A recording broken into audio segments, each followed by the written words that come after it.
welcome to part 2 of how to change careers at any age. So you figured out that next step, now it's time to make it happen. My name is Camilo. I'm a certified career coach and certified resume writer with 15 years of recruiting experience. I use that recruiting experience daily to help my clients change careers into a new path that makes them happy. In today's video, I'm going to cover how to tailor your resume and LinkedIn for the new career path, how to network and interview your way into a new industry, the best salary negotiation strategies for career changes. So let's get into it. Step 1, tailoring your resume and your LinkedIn for a career change. So first things first, your resume and your LinkedIn should showcase where you're going, not just where you've been.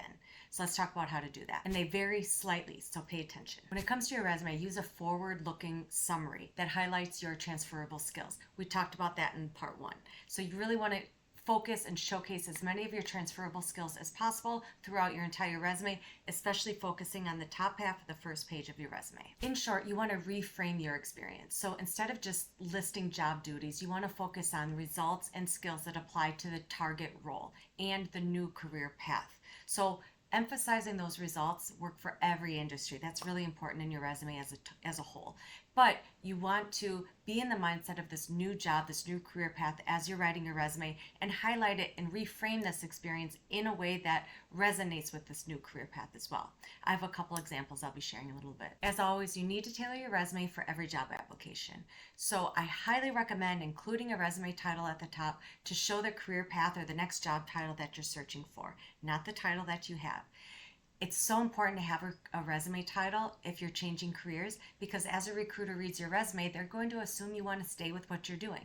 If you're looking to make a change, you need to tell them, you need to put it right out in front of them, right as a resume title at the top, so that they know what you're looking to do next. The other thing that happens then is a recruiter will then read your resume in the mindset of that new job title, and it'll make it easier for them to connect the dots and connect your experience to show how that experience can be a benefit in this new path. I hope that makes sense. Comment below with any questions about that. Okay, let's move on to LinkedIn.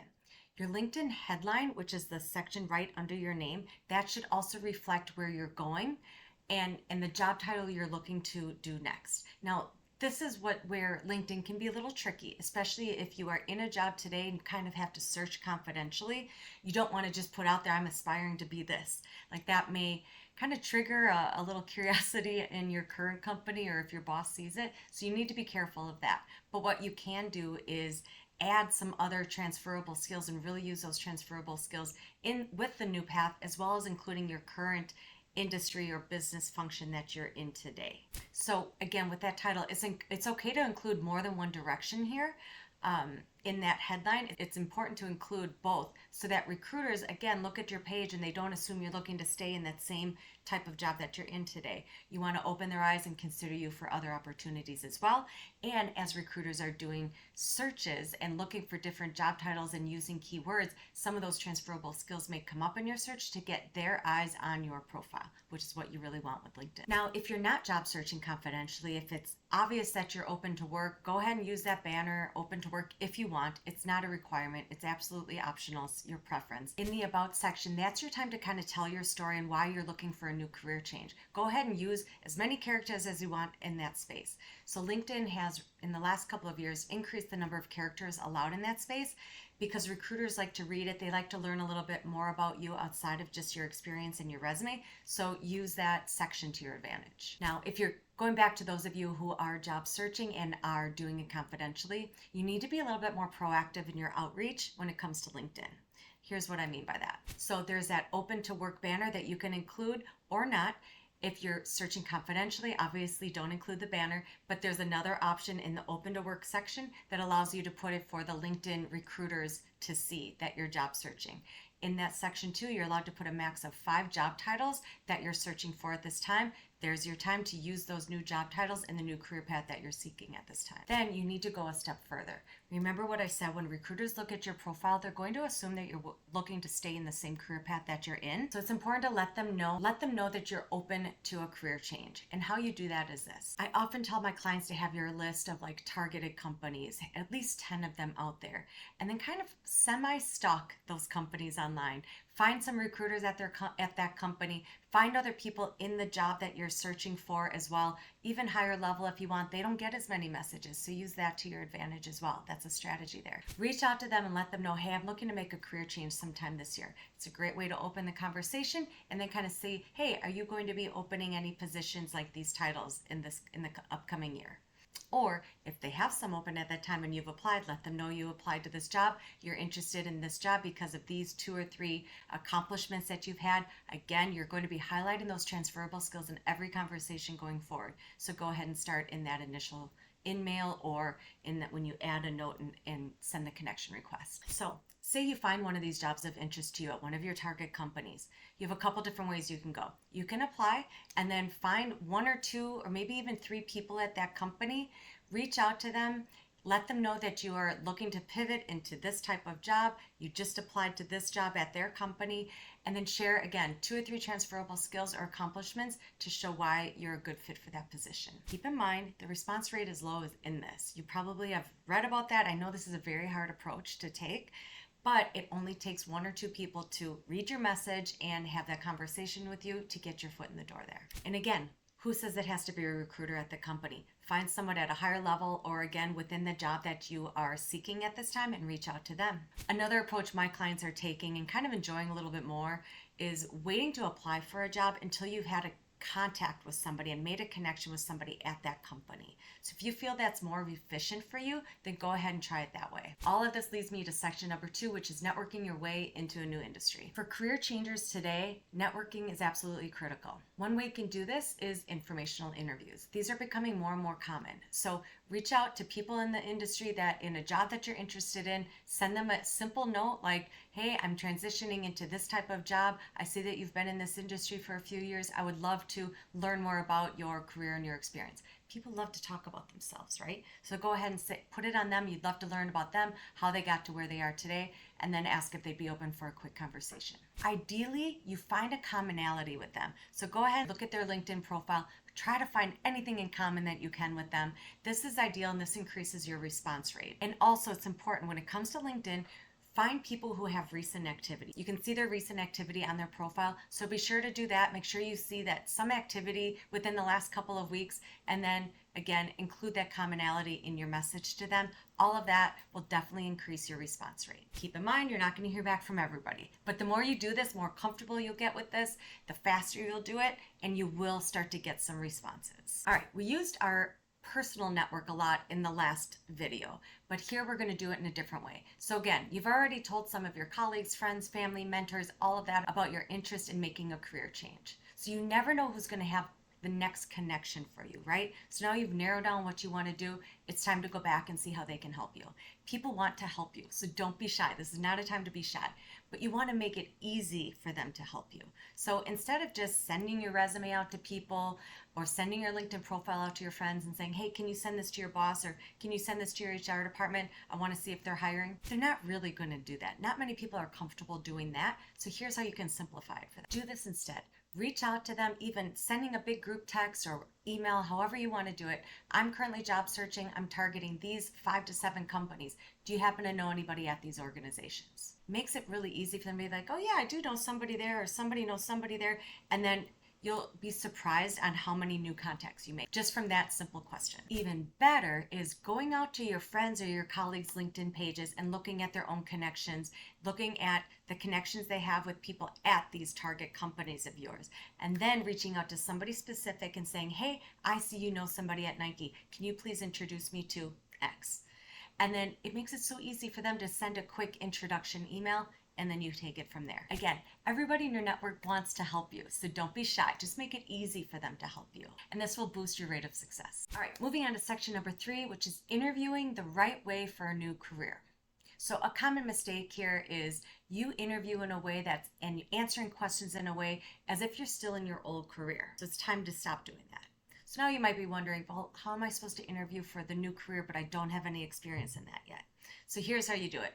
We're going to refer to those transferable skills and experience again that you discovered in part 1, and then you're going to use those in your interview. Basically, you just need to reframe your answers for the new career. Here's an example. Say I'm in HR, but I want to move into project management. If I was part of a project in my last job, that increased employee retention. When I was in HR, that was very important, right? But now I'm interviewing for project management, so I want to answer in a way that shows my skills in project management. I need to speak to how I led a project team, delegated tasks, kept people accountable, and that the project was done on time, under budget. It was a great result for the company retention. Do you see how I did that? I just reframed it. Instead of focusing on the retention overall, I focused on the project management that I did. Those little steps along the way that made the project a success, but I just reframed my answer a little bit. I hope you see the difference. In this step, mock interviewing is so important. I highly recommend either working with a career coach, I'm happy to do it, or anybody else you know, any kind of mentors, do some practice interviewing